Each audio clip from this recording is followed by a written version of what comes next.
গল্পের শুরুতেই দেখা যায় আচমকা বাড়ির উপরে চিৎকার শুনে সবাই দৌড়ে যায়।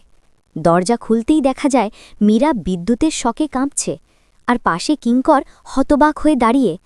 কেউ কাছে যেতে পারছে না, কারণ যে কোনো সময় আরও বড় দুর্ঘটনা ঘটতে পারে।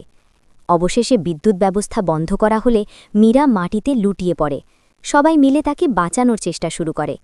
চাদর জড়ানো, হাত পা ঘষা, গরম দুধ সব ব্যবস্থা করা হয়। অবশেষে ডাক্তার এসে জানায় আপাতত বিপদ কেটে গেছে, তাকে শুধু বিশ্রাম নিতে হবে। এদিকে কিঙ্কর হঠাৎ সন্দেহ করে দেখে এই ঘটনা কোনো সাধারণ দুর্ঘটনা নয়। তার লোকজন বাথরুম পরীক্ষা করে অবশেষে একটি বড় রহস্য খুঁজে পায়। কেউ ইচ্ছে করে পানির ভেতরে বৈদ্যুতিক তার ফেলে রেখেছিল। সবাই অবাক হয়ে যায়, কে এমন শত্রুতা করতে পারে। এরপর সিসিটিভি ফুটেজ বের করা হয়। ভিডিওতে দেখা যায় রহস্যময় এক ব্যক্তি সাদা পোশাকে ধীরে ধীরে ঘরের দিকে যাচ্ছে, আর তার পেছনেই মীরা। ফুটেজ দেখে সবাই শিউরে ওঠে, এটা মেঘরাজ। তার এই বারবার ফিরে আসার উদ্দেশ্য কি? কেন সে এভাবে বাড়ির লোকদের ক্ষতি করতে চায়? তার সঙ্গে আগের কোনো শত্রুতা কি লুকানো আছে?